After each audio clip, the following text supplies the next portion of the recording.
राधे राधे, जय श्रीमन नारायण, हरे कृष्णा। कैसे हैं आप लोग? आशा करती हूँ कि भगवान हरि की कृपा आप सभी पर बनी रहे, आप सभी स्वस्थ हों और अच्छे हों। इसी कामना के साथ आज हम जानेंगे कि क्या सुबह 8 बजे के बाद स्नान करना शुभ होता है या फिर अशुभ। आइए जानते हैं इस कहानी के माध्यम से। एक बार भगवान विष्णु और माता लक्ष्मी क्षीर सागर में शेषनाग की शैया पर विश्राम कर रहे थे। तभी विंता पुत्र गरुड़ उस स्थान पर आ जाते हैं और कहते हैं कि हे भगवान विष्णु तथा माता लक्ष्मी से पूछने लगते हैं कि हे प्रभु, मैं अभी पृथ्वी लोक का भ्रमण करके आया हूँ। मैंने देखा है कि पृथ्वी लोक पर अनेक मनुष्य नित्य स्नान करते हैं किंतु फिर भी दुखी ही रहते हैं। उनके दुखी रहने का क्या कारण है? हे प्रभु, आप मुझे बताइए कि स्नान करने की सर्वोत्तम विधि क्या है? स्नान कब, कैसे और कहाँ करना चाहिए? स्नान करते समय कौन से मंत्रों का उच्चारण करना चाहिए? मेरे मन में इन सभी प्रश्नों को जानने की इच्छा निर्माण हुई है। गरुड़ जी माँ लक्ष्मी से पूछते हैं, हे माता, मैंने यह भी देखा है कि अनेक महिलाएं नित्य स्नान करके आपकी पूजा आराधना करती हैं किंतु फिर भी उनके घर में आपका वास नहीं होता। इसका क्या कारण है? गरुड़ जी द्वारा इस प्रकार के प्रश्न पूछने पर भगवान विष्णु कहते हैं कि हे पक्षीराज गरुड़, तुमने उचित प्रश्न किया है। स्नान करना अत्यधिक आवश्यक है। स्नान से ही शरीर शुद्ध होता है। स्नान करने से ही शरीर पवित्र होता है और मनुष्य पूजा पाठ आदि कर्म करने के पात्र बन जाता है। इसीलिए मनुष्य को नित्य स्नान करना चाहिए। तुम्हारे सभी प्रश्नों के उत्तर देने से पूर्व मैं तुम्हें एक अत्यंत पवित्र कथा सुनाना चाहता हूँ। उसे तुम ध्यानपूर्वक सुनो। इस कथा में तुम्हें तुम्हारी सभी प्रश्नों के उत्तर प्राप्त हो जाएंगे। इतना कहकर भगवान विष्णु ने गरुड़ जी को स्नान का महत्व बताते हुए एक कथा सुनाई है जिसे सभी मनुष्य को ध्यानपूर्वक सुनना चाहिए। इस कथा का श्रवण करने मात्र से ही सैकड़ों तीर्थों में स्नान करने का पुण्य मनुष्य को प्राप्त हो जाता है। इसीलिए आप भी इस कथा को पूरा जरूर सुनें। आधा अधूरा ज्ञान अनर्थ का कारण होता है, इसीलिए इस कथा को आप पूरा सुने। भगवान विष्णु कहते हैं कि हे पक्षीराज, प्राचीन काल की बात है। मध्य देश में एक अत्यंत सुंदर नगर था जहाँ पर एक धनवान सेठ रहा करता था जिसकी 3 पुत्रियाँ थीं। सेठ ने अपनी पुत्रियों को कभी किसी चीज़ की कोई भी कमी नहीं होने दी। उसने उन्हें बड़े लाड़ प्यार से पाला था। उसकी पुत्री बहुत ही सुंदर चंचल स्वभाव की थी। एक पिता का जो भी कर्तव्य होता है वह सभी उस सेठ ने पूरे किए। अपनी पुत्रियों को उसने सब कुछ दिया लेकिन उसने केवल एक गलती की, उसने अपनी पुत्री को शास्त्र ज्ञान नहीं दिया। जीवन में सब कुछ पाकर भी उसकी पुत्रियों का जीवन अधूरा था क्योंकि ज्ञान के बिना कोई भी मनुष्य पूर्ण नहीं होता। पैसा, संपत्ति, सौंदर्य होकर भी उसकी पुत्रियों के पास वो नहीं था जो प्रत्येक स्त्रियों के पास होना चाहिए। फिर जब उनकी तीनों पुत्रियां जवान हुई, सेठ ने उसकी तीनों पुत्रियों का विवाह एक अच्छे कुल में कर दिया। तीनों के पति बड़े बड़े व्यापारी थे और सभी राजमहलों में रहने के लिए चली गईं। जैसे ही तीनों राजमहल में रहने के लिए गईं, वहाँ पर उनका भव्य दिव्य स्वागत किया गया। विवाह के बाद भी सभी रस्में की गईं। उन तीनों के ससुराल वालों ने उन्हें बहुत मान सम्मान दिया और सभी का प्रेम के साथ व्यवहार किया। वे तीनों अपने ससुराल में बड़े मौज से रहने लगी। तीनों सुबह देर से जागती, देर से स्नान करती, बिना स्नान किए ही भोजन कर लिया करती थी। कभी कभी तो पूजा पाठ करती थी, कभी कभी नहीं करती थी। उसकी सास उन्हें कई बार टोका करती थी लेकिन किसी ने भी अपनी सास की कोई भी बात नहीं मानी और अपनी ही मनमानी करने लगी। लेकिन जैसे जैसे समय बीतता गया, उन तीनों पुत्रियों के ससुराल में परेशानियां बढ़ती गई। तीनों के पतियों को व्यापार में आर्थिक नुकसान होने लगा और धीरे धीरे उसका सारा व्यापार डूबने लगा।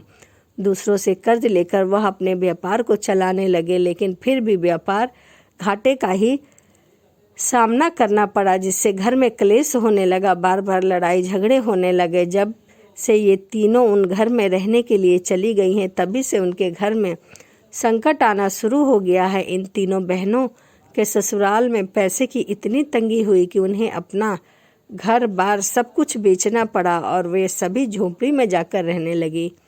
लेकिन वो तीनों बहनें झोपड़ी में रहना पसंद नहीं करती थी, इसीलिए वे अपने ससुराल को छोड़कर मैके वापस चली गईं और अपने पिता के साथ रहने लगी।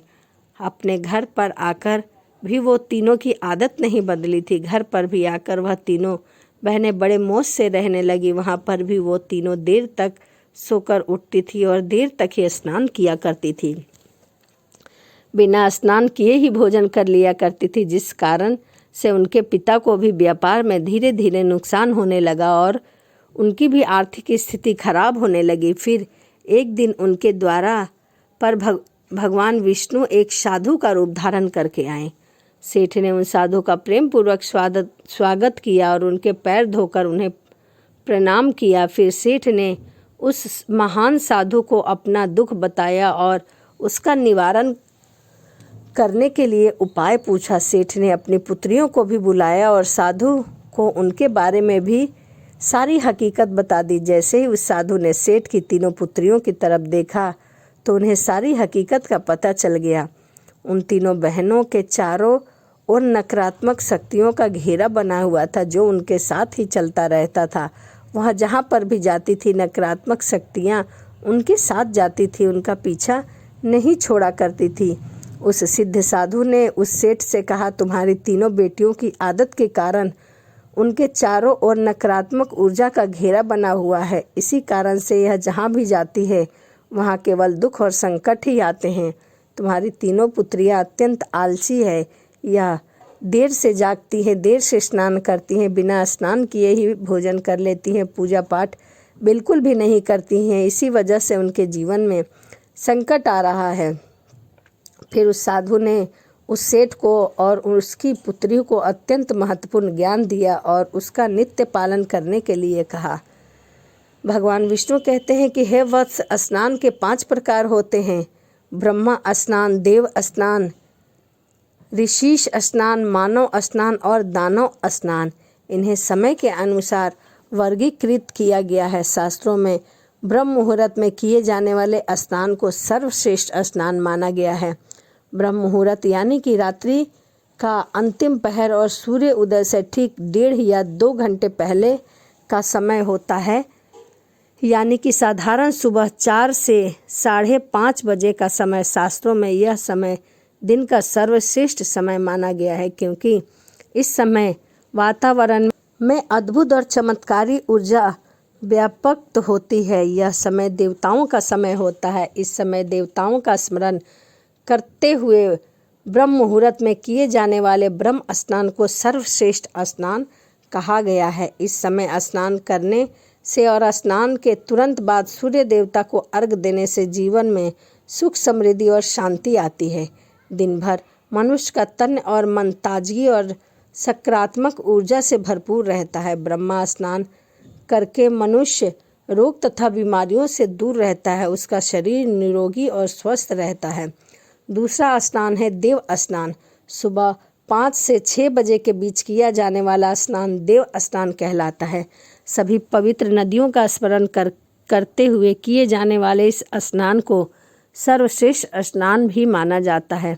इस समय स्नान करने से मनुष्य के शरीर में सकारात्मक ऊर्जा का संचार होता है और सभी प्रकार की नकारात्मक बुराइयां शरीर को छोड़कर बाहर चली जाती हैं। इस तरह देव स्नान के समय स्नान करने से तन के साथ साथ मन की भी शुद्धि और पवित्रता हो जाती है।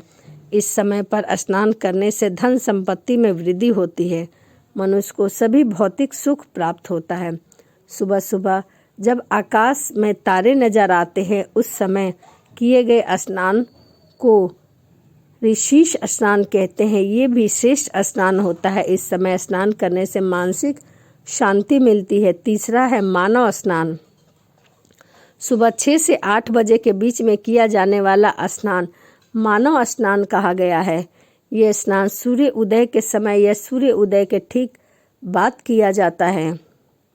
इस समय स्नान करना भी अच्छा माना गया है। शरीर में दिन भर ताजगी और फुर्ती, सकारात्मक ऊर्जा व्याप्त रहती है, जो हमें किसी भी कार्य को करने के लिए उत्साहित करती है। किंतु मनुष्य को कभी भी सूर्य उदय के 2 घंटे बाद स्नान नहीं करना चाहिए, अर्थात सुबह 8 बजे के बाद स्नान करना अनुचित होता है। इस समय वातावरण में बहुत सारी दैविक शक्तियाँ बहुत कम होती है, इसीलिए मनुष्य में उत्साह और ऊर्जा की कमी हो जाती है और वह दिन भर सुस्त दिखाई देता है। वह दिन भर आलस का अनुभव करता है। पूरे दिन शरीर में सुस्ती सी बनी रहती है और किसी भी काम को करने में उसका मन नहीं लगता। सुबह 8 बजे के बाद स्नान करने से व्यक्ति के जीवन के दुर्भाग्य आता है। उसके शरीर में नकारात्मक ऊर्जाओं का वास हो जाता है। ऐसे मनुष्य जिस स्थान पर भी जाते हैं उसके साथ दुर्भाग्य चला जाता है। तुम्हारी यह 3 पुत्रियां सुबह देर से स्नान करती हैं, जिस कारण से उनके ससुराल की सारी संपत्ति नष्ट हो गई है और तुम्हारी भी धन संपत्ति धीरे धीरे नष्ट हो रही है। सूर्य उदय के बहुत समय बाद तक जो लोग स्नान नहीं करते उनके मन में दिन भर क्रोध, रोग, द्वेष, नकारात्मक कमजोरियां और चिड़चिड़ापन बना रहता है, जिससे उनका काम करना बहुत मुश्किल हो जाता है। इसी दिन प्रतिदिन ब्रह्म स्नान, देव स्नान, ऋषिश स्नान या मनुष्य स्नान करने की सलाह दी गई है। प्रतिदिन इन पवित्र कालों में उठकर स्नान करके ईश्वर की पूरी श्रद्धा से आराधना, प्रार्थना और पूजा पाठ करना चाहिए। सूर्यदेव को अर्घ देने से हमारे तन के साथ साथ मन की भी शुद्धि और पवित्रता हो जाती है। हमारी बहुत सी समस्याओं का भी समाधान हो जाता है। तो यह शास्त्रों के अनुसार स्नान के बारे में बताया गया था, जो मैंने आपको बताया है। तो चलिए इसी के साथ वीडियो को समाप्त करते हैं और मिलते हैं अगली वीडियो में। यदि वीडियो आपको अच्छी लगी हो तो प्लीज़ कमेंट करें, चैनल को सब्सक्राइब करें और लाइक करें। तो चलिए मिलते हैं अगली वीडियो में। राधे राधे, जय श्रीमन नारायण, हरे कृष्णा।